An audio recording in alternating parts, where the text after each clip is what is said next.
अगले दिन डाकू फिर से योगी के पास जाता है। योगी जी कहते हैं, अष्टांग योग का आखिरी भाग समाधि है। अब मैं तुम्हें समाधि के बारे में बताता हूँ, ध्यान से सुनना। समाधि वह अवस्था है जहाँ साधक चेतना के उस बिंदु पर पहुँचता है जिस पर कोई चेतना नहीं होती। यह चेतना का गहन स्तर है जहाँ व्यक्ति का अहंकार तो समाप्त हो जाता है पर अंतर्बोध व सर्वबोध की शुरुआत हो जाती है। यह सजगता की वह उच्च अवस्था है जहाँ व्यक्ति का मन भी कार्य नहीं करता और वह परम शून्य की अवस्था को प्राप्त कर लेता है। जैसे अग्नि के बीच लोहा डालने पर वह भी अग्नि रूप हो जाता है। समाधिस्थ को कोई भी अस्त्र शस्त्र से काटा नहीं जा सकता। कोई मनुष्य, हिंसक पशु एवं विषैले जीव उसका कुछ नहीं बिगाड़ सकते। कहा जाता है, जब व्यक्ति ध्येय वस्तु के ध्यान में पूरी तरह से डूब जाता है और उसे अपने अस्तित्व का ज्ञान नहीं रहता तो उसे समाधि कहते हैं। समाधि की अवस्था में सभी इंद्रियां मन में लीन हो जाती हैं। व्यक्ति समाधि में लीन हो जाता है तब उसे रस, गंध, रूप, शब्द इन विषयों का ज्ञान नहीं रहता है। उसे अपना, पराया, मान अपमान आदि की कोई चिंता नहीं रह जाती है।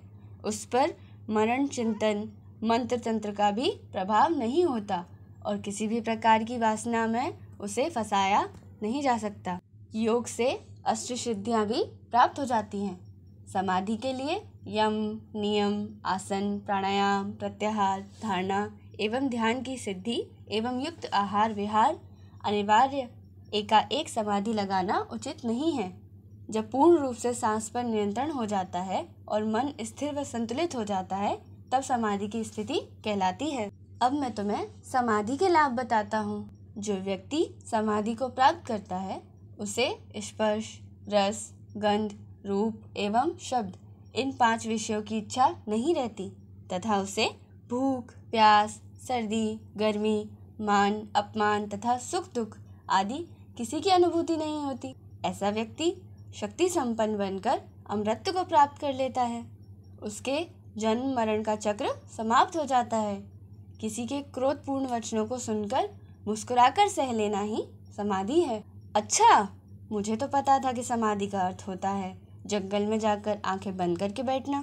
महाराज, आपने तो मेरी आंखें खोल दी कि समाधि का अर्थ है अपनी इंद्रियों को वश में कर लेना। योग द्वारा मैं अपनी इंद्रियों को वश में करके बुरे काम को छोड़ सकता हूँ। योगी जी कहते हैं, हाँ बिल्कुल ठीक कहा तुमने। अब तुम अपनी सभी बुरी आदतें सुधार सकते हो। योगी जी कुछ देर सोचते हैं कि अब मैं डाकू को क्या बताऊं। तभी मन में विचार आता है कि कल मैं डाकू को सूर्य नमस्कार के बारे में बताऊंगा जिससे डाकू शारीरिक रूप से भी स्वस्थ हो जाए। योगी डाकू से कहते हैं, योग के बारे में अभी और भी कुछ जानना है तो तुम मेरे पास कल फिर आ जाना। डाकू कहता है, जी महाराज, मैं कल फिर आऊँगा। इतना कहकर डाकू वहाँ से चला जाता है।